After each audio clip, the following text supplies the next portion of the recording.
조율되지 않는 인격은, 조율되지 않는 신앙은 하나님께서 우리에게 베푸신 그 놀라운 은혜와 은사들을 다 무력화시키는 것이에요. 그러면 무엇을 어떻게 조율해야 될까요? 그 첫 번째는 먼저 관점, 즉 보는 시각을 조율해야 합니다. 어떻게 보느냐의 차이라는 것입니다.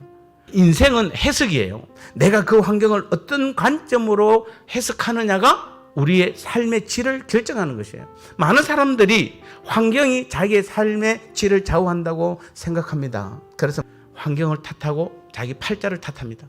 여러분 남편이나 아내, 자녀들은 교회 문제나 우리 성도들의 문제, 여러분의 어떤 여러 가지 문제들을 어떤 관점으로 보고 있느냐 이 말입니다. 반드시 우리는 하나님의 관점으로 보셔야 돼요.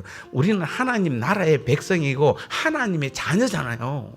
하나님의 관점에는 놀라운 승리가 있기 때문에 그렇습니다. 다시 말해서 우리는 예수 그리스도의 십자가를 통해서 환경을 보는 것이에요. 아무리 힘들고 내 머리로는 다 이해할 수 없는 상황이 있다 하더라도 우리가 반드시 놓치지 말고 꼭 붙잡아야 할 것이, 하나님은 변함없이 나를 사랑한다는 사실이에요. 그 확실한 증표가 바로 십자가예요. 똑같은 환경에서도 망가지는 사람이 있고 오히려 성공하는 사람이 있습니다. 이 차이는 바로 관점의 차이예요. 그래서 믿는 자의 인생은 어떤 시각으로 보느냐에 따라서 성공과 실패가 좌우되는 것이에요. 두 번째는 우리는 믿음을 조율해야 합니다. 바울은 인간의 관점, 세상 사람들의 관점으로는 실패한 인생같이 보였지만 그는 믿음으로 바라보았습니다. 그래서 나를 위하여 의의 면류관이 예비되었음을 바라보았습니다. 그리스도인의 삶은 한마디로 믿음에 의한 삶이에요. 믿음으로 구원받고 믿음으로 살고 믿음으로 천국을 소유하게 된 것이에요.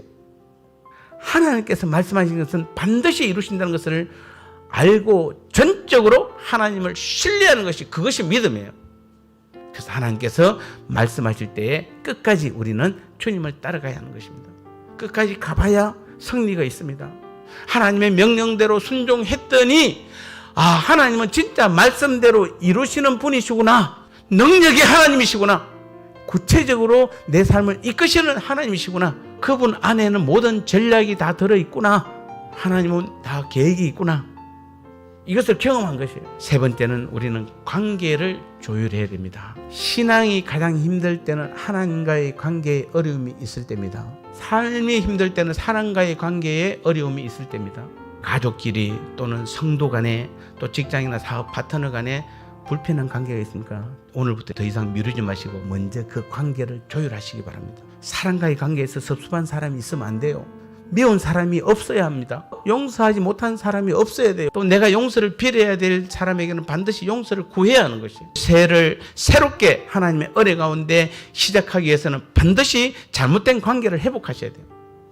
마지막 네 번째는 필요를 조율해야 합니다. 우리에게는 영적인 필요만 있는 것이 아니라 육체적인 필요도 있음을 알아야 하는 것이에요. 말씀도 중요하지만은 그도 또 필요합니다. 운동은 하나님의 말씀만큼이나 중요합니다. 휴식은 기도만큼이나 중요합니다. 우리는 필요의 존재예요.